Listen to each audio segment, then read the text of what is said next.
Hello everyone, welcome back to my channel. ఈరోజు fry piece biryani ఎలా చేయాలో చూద్దాం పదండి. ఫస్ట్ ఒక గిన్నెలో చికెన్ తీసుకొని మంచిగా వాష్ చేసుకోవాలి. ఇలా వాష్ చేసుకున్న చికెన్లో 1 స్పూన్ సాల్ట్, అలాగే 1 స్పూన్ పసుపు, అలాగే 1 స్పూన్ ధనియాల పొడి, అలాగే 1 టీ స్పూన్ మిరియాల పౌడర్ వేసుకోవాలి.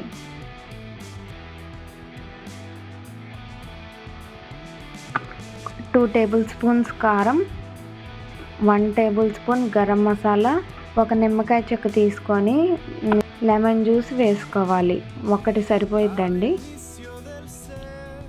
నెక్స్ట్ వచ్చేసి 1/2 కప్ పెరుగు, అలాగే కొద్దిగా కసూరి మేతి క్రష్ చేసి వేసుకోవాలి. ఇప్పుడు అన్ని మసాలాలు వేసాం కదండి, వీటిని అన్నిటినీ మంచిగా మిక్స్ చేసుకోవాలి. చికెన్కి పట్టేంతవరకు జ్యూసీగా మంచిగా మిక్స్ చేసుకున్న తర్వాత ఇలా బౌల్ పైన ప్లేట్ వేసి ఒక అరగంట సేపు ఫ్రిడ్జ్లో మ్యాగ్నేట్ చేసుకోండి. నెక్స్ట్ ఒక మిక్సీ గిన్నె తీసుకొని దాంట్లో షాజీరా, అలాగే కొద్దిగా దాల్చిన చెక్క, కొద్దిగా నల్ల యాలకులు అండ్ మిరియాలు, ఇలాచి అండ్ నెక్స్ట్ వచ్చేసి స్టార్ ఎనైజ్ అండ్ జీడిపప్పు పలుకులు ఒక 4 అండ్ జీలకర్ర కొద్దిగా వేసుకొని మంచిగా వీటిని మెత్తగా పౌడర్లో మిక్సీ పట్టుకోవాలి. చూసారా ఎంత మెత్తగా పట్టానో, ఇలా పట్టుకోవాలి. నెక్స్ట్ 1 గ్లాస్ బాస్మతి రైస్ తీసుకొని ఒక బౌల్లో వేసి మంచిగా వాష్ చేసుకోవాలి 2 టైమ్స్. ఇలా వాష్ చేసుకున్న బాస్మతి రైస్ని మంచిగా 1 గ్లాస్ తీసుకున్నాం కాబట్టి ఇప్పుడు 2 గ్లాసెస్ వాటర్ తీసుకొని మంచిగా సోక్ చేసుకోవాలి ఒక half an hour or 1 hour దాకా. నెక్స్ట్ ఒక కడాయి తీసుకొని దాంట్లో ఆయిల్ వేసి మంచిగా సన్నగా తరిగిన ఆనియన్స్ వేసి గోల్డెన్ బ్రౌన్ వచ్చేంత వరకు ఫ్రై చేసుకోవాలి. ఇలా ఫ్రై చేసుకున్న దానిలో 1 టీ స్పూన్ అల్లం వెల్లుల్లి పేస్ట్ వేసుకొని మంచిగా ఫ్రై చేసుకోవాలి. చూసారా అల్లం వెల్లుల్లి పేస్ట్ ఎంత మంచిగా ఫ్రై అయిందో. నెక్స్ట్ అలాగే 1 టమాటో తీసుకొని దాన్ని సన్నగా కట్ చేసుకోవాలి. ఇలా కట్ చేసుకున్న టమాటాని ముందుగా ఆనియన్స్ అల్లం వెల్లుల్లి పేస్ట్లో వేసుకొని ఈ టమాటోస్ని కూడా బాగా మగ్గనివ్వాలి. చూసారా టమాటోస్ ఎంత మంచిగా మగ్గాయో. ఇలా మగ్గిన టమాటోస్లో నెక్స్ట్ మనం ముందుగానే మ్యాగ్నేట్ చేసుకున్న చికెన్ వేసి చికెన్ని మంచిగా మిక్స్ చేసుకోవాలి.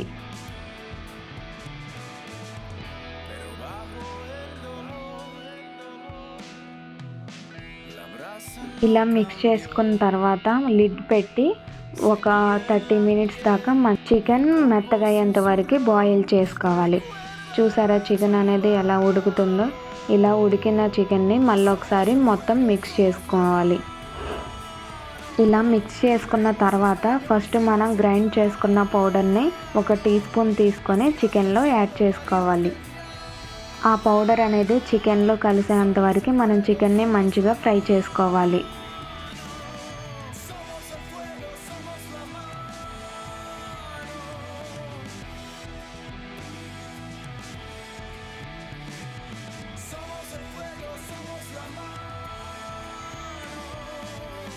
ఆ చికెన్లో కొద్దిగా కొత్తిమీర, అలాగే 2 చీలికలు పచ్చిమిర్చి వేసి దాన్ని కూడా ఫ్రై చేసుకోవాలి. నెక్స్ట్ ఒక గిన్నె తీసుకొని దాంట్లో ఒక 3 టేబుల్ స్పూన్ ఆయిల్ వేసుకొని బిర్యానీ స్పైసెస్ అన్నీ వేసుకొని వాటిని మంచిగా ఫ్రై అవ్వనివ్వాలి. ఇలా ఫ్రై అయిన వాటిలో 1 కప్పు ఉల్లిపాయ తరుగు తీసుకొని వాటిని వేసి మంచిగా బ్రౌన్ కలర్ వచ్చేంత వరకు ఫ్రై చేసుకోవాలి. ఆనియన్స్ ఇలా ఫ్రై అయిన తర్వాత మనం ముందుగా కట్ చేసుకున్న కొత్తిమీర, పుదీనా వేసి వాటిని కూడా మంచిగా ఫ్రై అవ్వనివ్వాలి. ఇలా ఫ్రై అయిన వాటిలో మనం 1 టీ స్పూన్ అల్లం వెల్లుల్లి పేస్ట్ తీసుకొని దానిని కూడా మంచిగా మిక్స్ చేసి ఫ్రై అవ్వనివ్వాలి.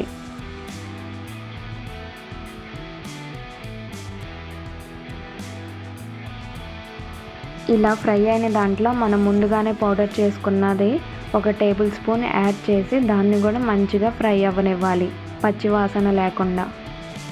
అండ్ నెక్స్ట్ వచ్చేసి మనం ముందుగానే నానబెట్టుకున్న రైస్ అనేది తీసి దాంట్లో యాడ్ చేసుకోవాలి. మనం 1 గ్లాస్ బాస్మతి రైస్ తీసుకుంటే దానికి 1.5 గ్లాస్ వాటర్ తీసుకోవాలి. చూసారా రైస్ అనేది ఇలా మసాలాకు మొత్తం పట్టేలా మిక్స్ చేసుకోవాలి. ఇలా మిక్స్ చేసుకున్న రైస్లో మనం 1.5 గ్లాస్ వాటర్ వేసి 1 టీ స్పూన్ సాల్ట్ వేసి మంచిగా బాయిల్ చేసుకోవాలి రైస్ని.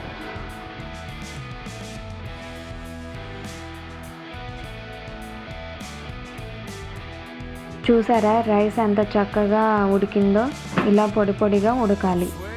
నెక్స్ట్ ఒక బౌల్ తీసుకొని ఆ బౌల్లో కొద్దిగా రైస్, అలాగే దానిపైన మనం ముందుగానే రెడీ చేసుకున్న చికెన్ గ్రేవీ వేసి ప్లేట్లో సర్వింగ్